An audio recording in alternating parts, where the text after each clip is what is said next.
إلهي لك الحمد يا ذا الجلال على نعمة الدين بين الأنام.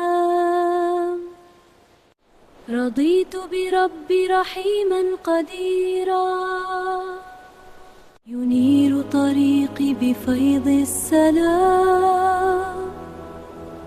ونور القرآن شفاء الصدور، وهدي النبي طريق الكرام.